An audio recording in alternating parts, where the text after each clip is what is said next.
நம்ம Nakku Mukka music director Vijay Antony அவர்களோட சொந்தக்கார பையனான அஜய் திஷன் அவரோட நடிப்புல வந்திருந்த படம் தான் பூக்கி. படத்தோட ஸ்டார்டிங்ல நடு ரோட்ல ஒருத்தரை மாத்தி ஒருத்தர் அடிச்சுக்கிட்டு பிரிஞ்சு போன காதல் ஜோடி எப்படி படத்தோட கிளைமேக்ஸ்ல ஒருத்தரை மாத்தி ஒருத்தர் கட்டி பிடிச்சி ஒண்ணு சேர்ந்தாங்கன்றதான் இந்த படத்தோட ஒரு வரி கதை. இப்படி பார்த்து பார்த்து பழகி போன ரசிச்சு ரசிச்சு சலிச்சு போன ஒரு படத்தை படமா எடுக்கிறேன்னு சொல்லி வேலிட் ரீசன் இல்லாம லவ் பண்ணலாம், ஆனா வேலிட் ரீசன் இல்லாம பிரேக்கப் பண்ணக்கூடாதாமா.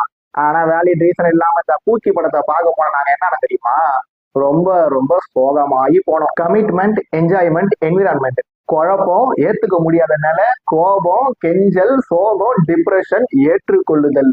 மூவி பார்ப்பேன், வெப் சீரிஸ் பார்ப்பேன், பைக் ரைடு போவேன், ஜிம்முக்கு போய் 6 பேக் வைப்பேன், பிரேக்கப்ல இருந்து வெளியே வரதுக்காக சாப்பிட்டு தூங்குவேன், தூங்கி எழுந்து சாப்பிடுவேன், லட்சக்கணக்கில் ஷாப்பிங் பண்ணுவேன்.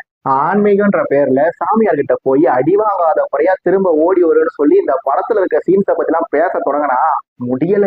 உண்மையிலே இந்த படத்துல வர சீன்ஸ் எல்லாத்தையும் கதை எழுதிதான் எடுத்தாங்களா, இல்ல தோணுன எல்லா சீன்ஸையும் எடுத்து கடைசி எடிட்டிங்ல போட்டு இந்த படத்தை எடிட் பண்ணி தரலாங்கனாலும் சுத்தமா தெரியல. ஏன்னா இந்த படத்தோட கதை, திரைக்கதை, வசனம், படத்துல வர காட்சிகள், இசை, எடிட்டிங் பேட்டர்ன் இதுல எதிலையாவது ஒரு கனெக்டிவிட்டி இருந்தான்னு கேட்டா கண்டிப்பா இல்ல.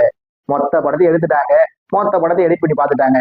எடிட் பண்ணி பார்க்கும்போது எதுவுமே சுத்தமா ஒட்டாததுனால படத்தோட கடைசி 30 இருந்து 45 நிமிஷத்துக்குள்ள ஒரு சில சென்டிமெண்டான சீன்ஸ், தான் பண்ண தப்ப ஹீரோ உணர்றாரு, ஹீரோயின் உணர்றாரு அப்படின்னு சொல்லி ஒரு சில விஷயங்களை சரி கட்ட ட்ரை பண்ணிருக்காங்க. ஆனா அது கரெக்டா ஒர்க் அவுட் ஆயிருந்தானா அதுவும் ஒர்க் அவுட் ஆகல. இந்த படத்திலேயே ஓரளவுக்கு ஒர்க் அவுட் ஆகிருந்த சீன் சொல்லி பார்த்தோன்னா நம்ம ஹீரோ சார் அவர்கள் அவரோட சொந்தக்கார பொண்ணு, அதாவது ஒரு 3வது லவ் பண்றதுல ஒரு பொண்ணு, அந்த பொண்ணு வீட்டுக்கு போயிட்டு பொண்ணு கேட்கற சீன் தான். அந்த சீன் உண்மையிலேயே டச்சிங்கா இருந்தது.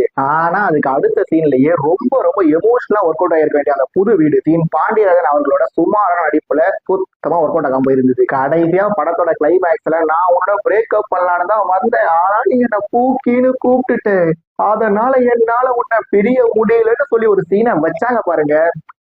கிரேட். ஹீரோ அஜய் திஷன் அவர்கள் மார்க்கெட் படத்தோட கம்பேர் பண்ணும் போது லுக் வைஸ் பல மடங்கு இம்ப்ரூவ் ஆயிருக்காரு. ஆனா ஆக்டிங் வைஸ் இன்னும் பல மடங்கு இம்ப்ரூவ் ஆகணும். இந்த ரிவ்யூ ஸ்டார்ட் ஆனதுல இருந்தே இந்த பூக்கி படத்தை பத்தி நான் ஒரு நெகட்டிவ்ஸ் மட்டும் தான் சொல்லியிருந்தேன்.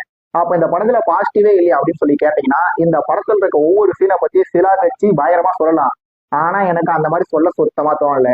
அதனால ஆக மொத்தம் இந்த பூக்கி, சிலம்பரசன் அவர்கள் நடிச்ச படத்தோட பேரு குத்து. இந்த பூக்கி படம் டோட்டல் வெத்து.